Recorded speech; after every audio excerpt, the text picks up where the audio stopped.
Right, welcome back. I've done a bit more work on the F1 car. First up is the monocoque driver area. I've now spray painted the top section yellow in the Tamiya yellow. I've took all the masking tape and the newspaper off, and you can see the blue, the brilliant blue from Tamiya. One thing I wanted to highlight is these two pods here that house that suspension arm that points down diagonally. I just got my fine sandpaper and just sanded that down both the sides, because I thought I might have to fill those little seam edges in, but luckily the when I primed it, the sanding that I'd done had actually smoothed that down, and I'm well chuffed with that. Once I took the newspaper off and the masking tape after I painted the yellow, I then put my line tape round there and I've painted that in the black, and it's looking really nice both sides. I've also painted the floor. You've got black, silver, gunmetal for those vents. I don't know if the camera's going to pick it up, but I've actually drilled those vents out because they come out the other side there. I painted the vents in the gunmetal and the bottom part of the floor in the black. I've also done the nose section as well, just put that together, sanded it all down, primed it in with the blue again. Then you've got these engine vents that go at each side of the engine. You've got that black, silver for the vents themselves. And last but not least, you've got the front and rear wings. Now the front wing, you've got like a bottom section with a side wall. You glue that into place. I had to widen the holes on both sides, so I glued those into place first, let those dry, and then glued them onto the actual main front wing there. I had to widen those holes on both sides and just ran the glue on the edges of the wing and let that glue into place. And there's my completed front wing assembly. Not looking too bad at all. Then you've got the rear wing assembly. Now on the plans you've got the two side plates and the bottom and top wing. So on A12, which is the right side panel, just widen those holes, glued the bottom one in first, then the top.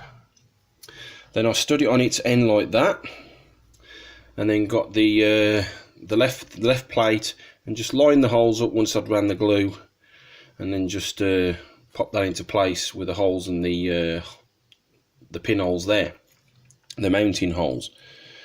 And as you can see, it's dried an absolute treat. And that's where I'm sitting at the moment. Right, welcome back. I'm having a bit of issue with the aftermarket Racesuit and helmet decals that I bought. Because as you know, I bought them in 120 scale because I couldn't find them anywhere in 124. I didn't think that 124 and 120 would make that much difference, but these are way too big for my figure in the helmet. So what I've done is I scanned the sheet into my computer, and using Microsoft Word, I've shrunk them down. At the original sheet, I shrunk it down from 95% to 75%. 75% is the right size for the helmet decals, because there's me 75% off the original sheet, and it fits the kit supplied helmet decals on the sheet perfect. I mean, I can just move that up a bit, and as you can see, it's the right size. The only trouble is 75% isn't the right size for the Racesuit decals. So what I've done is I've resized it down to 65 and 60, and then I'm just going to cut them out and experiment onto the figure. So obviously once I get them right, I'll be able to print off the decal sheet. The only problem is you've got that blue hue. I don't want that blue hue on my printed decal sheet. So I found a neat trick on Microsoft Word how to remove it. So I'm just going to pause this and go over to my computer. Right, going over to my computer, there's my sheet with the transparent. Now, I've re-put the original size sheet in on there just to show you. You make sure it's all selected with that border. You go on to Picture Tools and Format and scroll up to Recolor. You click that, and then you scroll down to Set Transparent Colour. Now as you move the cursor over to the picture, a little icon will come up, and just click anywhere where there's the blue hue and just click that, and it removes all that blue hue and it leaves the decals all lovely and transparent. A neat little trick that I found on the internet. Yeah, because originally what I was going to do is a week ago I asked my son if he could use his Photoshop skills to remove that blue hue so I could print the decal sheet off using Word. But unfortunately he's been that busy with work and other things, he hasn't had any chance to do the decals. So I had to find an option possibly on how to do it myself without having to bother him. So now I've found that trick on Word how to remove the blue hue. I won't need to bother him anymore and I can actually do it myself. Right, well there's my decal sheet. I've printed it on the clear paper. I've decided to go with the 85%, the 75%, which I think it's going to be the right size for the helmet. But like I said, I'm going to experiment with the 80% for the helmet, top helmet part. And I've decided to go with 60% for the race suit. That transparency tool on Word, like, it's done its job. It's come out an absolute treat. And the actual logos themselves, the actual sponsor decals have come out really nice. Even down to 60%, the clarity is absolutely fantastic. So once I let that dry, I left it overnight to dry and then sprayed it with the Halford's clear lacquer. I went with 3 coats, an hour between each coat. So now these are done, my figure, the race suit part of him anyway, is ready to be decaled. Right, welcome back. The decaling on the race suit, on the figure, is now complete. What I did is I applied the Canon decal first. I cut it off the decal paper, then put it on, but it disappeared into the blue.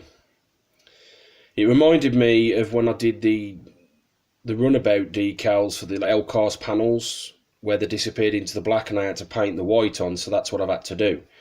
So everywhere that I've put a decal, I've painted white. So you got the white for the chest, the white for the right arm, and the white for the left arm. Just one coated with the white, let it dry, and then I applied my decals. So you got Canon, Renault F1, Camel, Elf, and Labatt's round his waist. On the right arm, you've got a sponsor logo there, a little black one that I don't recognise. You've got Camel, Goodyear, and the Labatt's wrap around the wrist. On the left arm, again, another black decal sponsor logo that I don't recognise, Xeon watches and Champion. Then I let those dry, applied the microsol, and it sucked it right into the plastic treat. With the Labatt's wrap around the arms, I had to apply a second coat of microsol.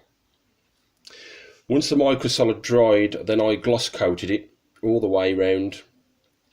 And then after the gloss coat, I got my 36152 Revel paint. And it's almost a perfect match for the Tamiya blue paint that I use to spray the suit. And then just went with my fine detailing brush and got rid of the white and just tidied up round the decals so they actually look like them rectangular. Now, as far as the Labatt's wraparounds goes, you can see on the plans there they are, and that's how they go on. You've got to wrap it round the wrist. So on the wraparounds, I've got the top. I went fine. Went underneath. I had to get my tweezers and try and pull them round quite taut so I can overlap them. That was actually quite difficult, but I got there in the end. And like I said, then the Labatt's has 3 logos and then various wrapped around the wrist. So all I've got to do now is just matte coat this guy to simulate the fabric of the race suit, and then I've got to sort out the seat belts.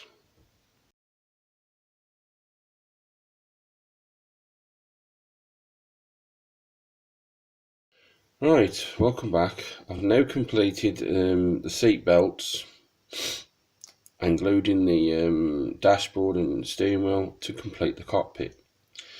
Now what I use for the seat belts is 1.5mm wide red ribbon.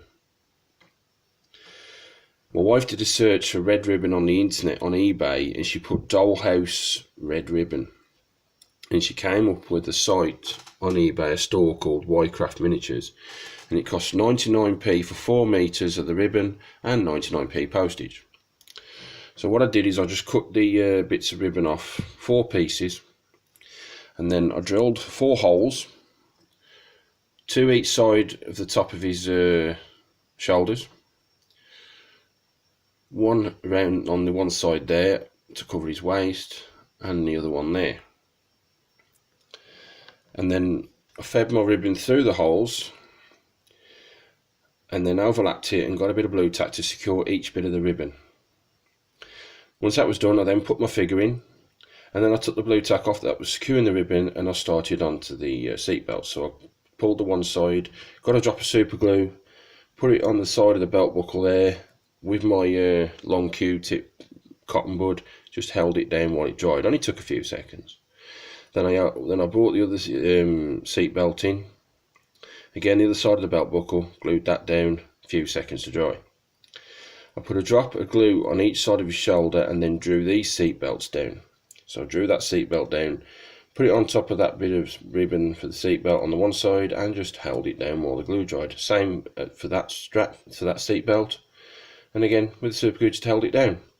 Once the glue cured, which took a couple of hours to cure properly, I then painted the main round belt buckle, which I left in. I didn't cut that off when I cut the seat belts off, the original moulded ones.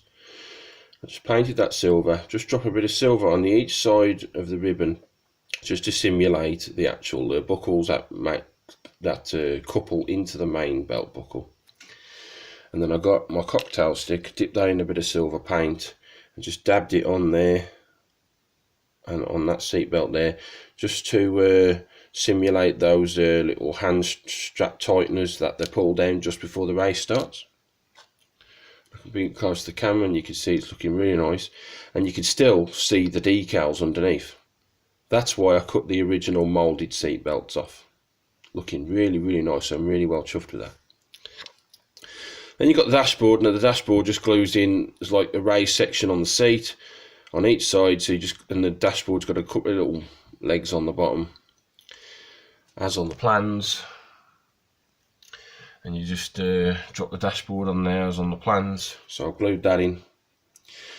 And then just drop the steering wheel in his hands. That isn't glued in, it's just resting in his hands. So now that's all finished. It can now go into the main monocoque area from underneath.